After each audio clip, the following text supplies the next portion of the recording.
Aujourd'hui, c'est une interview très spéciale. On va parler avec un écrivain que vous connaissez tous, celui qui nous a appris à ne pas nous laisser flatter, à ne pas chanter tout l'été et à persévérer comme une tortue. Il est l'auteur de fables qui nous parlent encore aujourd'hui, même après des siècles. Vous le connaissez tous, vous avez sûrement déjà étudié ses textes à l'école. Vous avez deviné? Oui, c'est bien Jean de La Fontaine. Mais attention, on ne va pas juste parler des fables qu'on connaît tous, on va discuter de sa vie, de ses fables et surtout de ce qu'il pense de la société moderne. Prêt? Allez, c'est parti. Bonjour Monsieur de La Fontaine, c'est incroyable d'avoir l'opportunité de discuter avec vous aujourd'hui. Alors, on connaît tous vos fables, mais avant d'y plonger, j'aimerais savoir, comment en êtes-vous venu à écrire des fables? Bonjour à vous. Ah, les fables. Disons que c'était un choix stratégique. J'ai d'abord écrit des poèmes et des pièces de théâtre, mais ce sont les fables qui m'ont permis de m'exprimer tout en contournant la censure de l'époque. La société était un peu, disons, sensible aux critiques directes, surtout à la cour de Louis XIV. Les fables me permettaient de parler des travers humains sans pointer directement du doigt. Une petite ruse de renard, si je puis dire. Astucieux.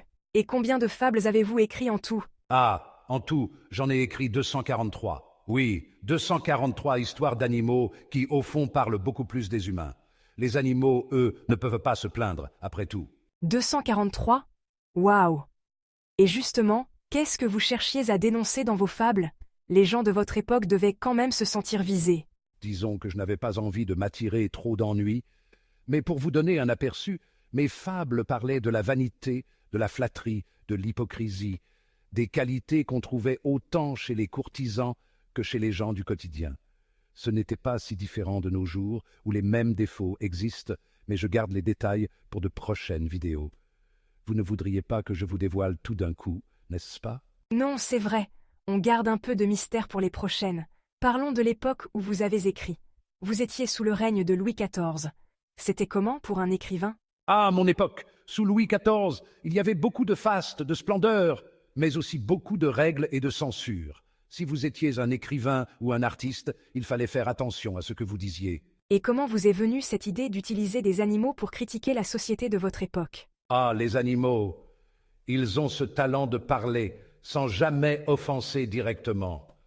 En utilisant des renards, des lions ou des cigognes, je pouvais critiquer les puissants ou dénoncer les travers de la société sans avoir à pointer quelqu'un du doigt. C'était une manière subtile de dire beaucoup sans jamais prononcer un nom. Comme ça, je pouvais critiquer la cour et ses excès sans me mettre en danger. Et puis, les animaux parlent à tout le monde, petits et grands. Et après tout, qui pourrait s'offenser d'une histoire d'un renard qui vole un fromage? Astucieux, je dois dire.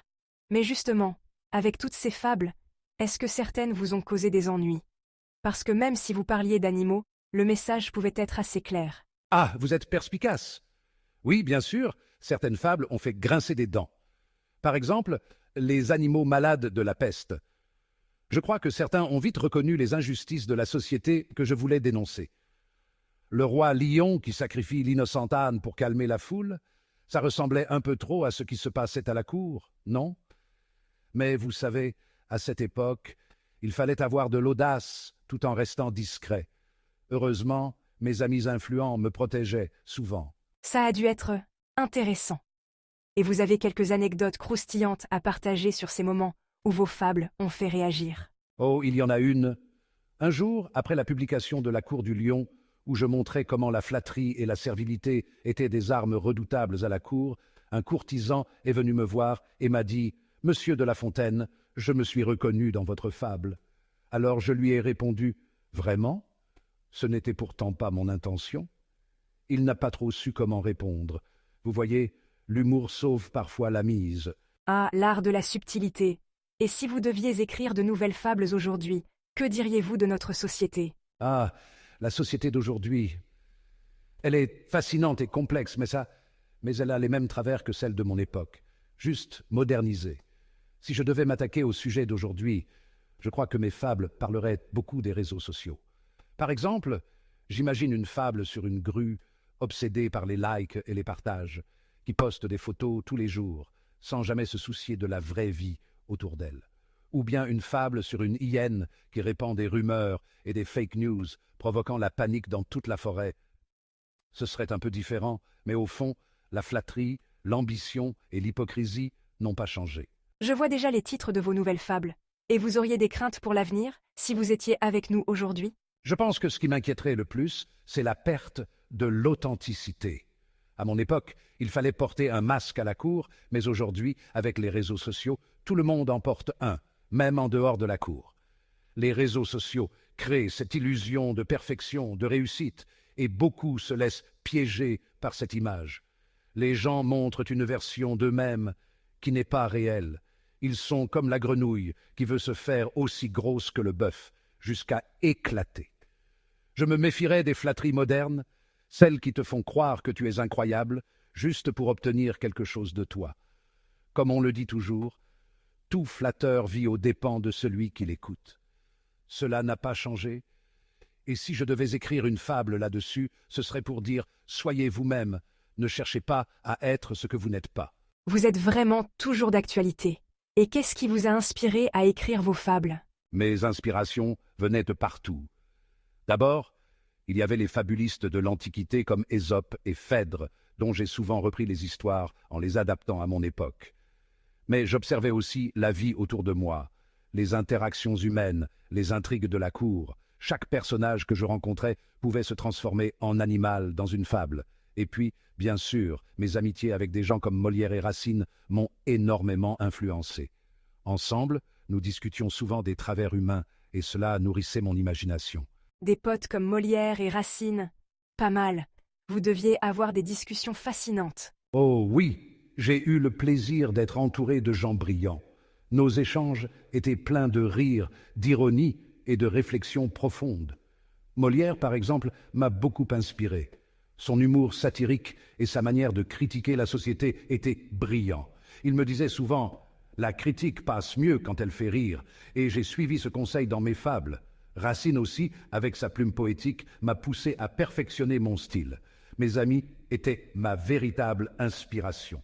Nous échangions nos idées, nos critiques sur la société, et cela m'a inspiré à les transcrire dans mes fables, avec une touche d'humour et de dérision. Parce qu'après tout, un peu d'humour, ça passe toujours mieux, non? Totalement d'accord. Et aujourd'hui, vos fables sont toujours aussi populaires. Quels conseils donneriez-vous aux jeunes d'aujourd'hui, qui lisent vos fables à l'école? Ah, la jeunesse! Ce que je dirais, c'est de rester curieux et critique. Ne croyez pas tout ce que vous entendez, et surtout, ne vous laissez pas berner par les flatteries ou les faux semblants. Dans la vie, il y aura toujours des renards qui chercheront à obtenir quelque chose de vous. Soyez malin, mais aussi juste et honnête, comme la cigogne. Et n'oubliez pas, la persévérance paie toujours, comme le montre la tortue face au lièvre. Restez fidèle à vous-même et gardez toujours une touche d'humour. Merci beaucoup, monsieur de La Fontaine, pour vos précieux conseils et pour cette interview incroyable. Vous êtes toujours aussi pertinent, même aujourd'hui. Le plaisir est pour moi. Continuez de lire, de critiquer et de créer.